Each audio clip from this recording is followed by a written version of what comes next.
It's day 2 of the Momentum Risk Summit 2015 at Sun City. I'm joined by Wessel Oosthuizen, who is speaking today on the value of your risk profile. Wessel, thank you for making the time to join us. Why is risk planning an oft-forgotten element of financial planning? Well, Sarah, I believe that people are more focusing on investments and investment planning.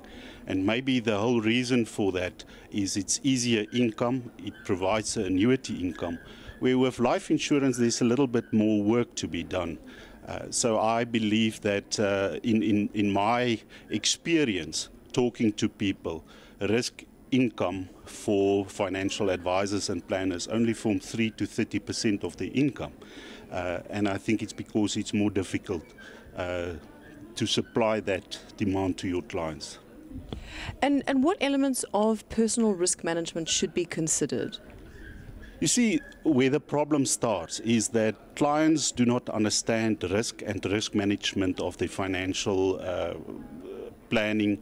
So the first thing is clients do not know what their financial risks are. Also, clients do not like to talk about disability and death, especially death. And that's where I think the financial advisors and planners must and should play a significant role in future in assisting our clients to establish and evaluate what their risks in their life are. For example, you cannot just come to a client and say, suggest that we need 1 million life insurance. You need to establish for what. For example, life insurance specifically, you aim about liquidity problems, so that's the need of you want to cover that risk. And then most important for the family of your client. When you die, when you look at the gap analysis that's done by the RISKSA life insurance and disability study, then you will see that life insurance, there's a undercoverage of life insurance of 9.3 trillion rand in this country, which equates to 700,000 per income earner. And that's our biggest problem. And I think we do not contribute sufficient value to that by establishing the risks of our clients and how to cover those risks for them. So for advisors looking to establish those risks, what are some of the processes you suggest around creating client risk profiles? The first thing that I will suggest is not starting with the risk profile, is starting with your unique value proposition on supplying your risk management service and the solutions for your client. And that's to ask, what is your firm's or your experience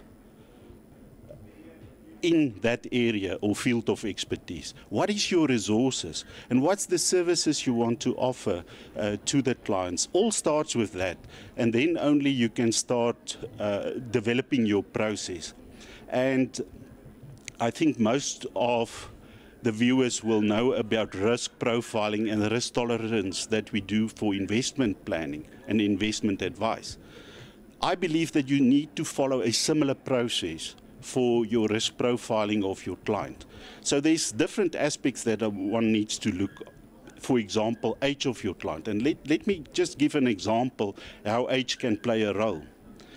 When you've got a young client, obviously the risk is smaller. What do you want to protect? Your young client's not married, there's no dependents.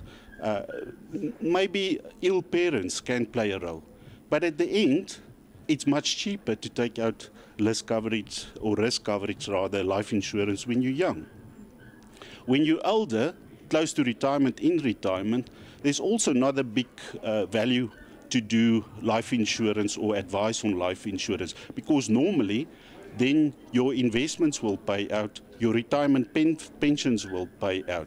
So age, for example, is a crucial factor in your risk profiling. But there's other things also playing a role. I mean, your health status, your dependence, crucial. Liquidity in your estate, that's your liability, debts, expenses, and those sort of things. And then which you need to counterbalance with that is your things, how much investments there are you part of a pension fund where there's group life cover and those sort of things? Because obviously, paying out from the pension fund life cover will help to cover some of those risks. Brilliant. Thank you very much for your time, Wessel. Thank you, Sarah.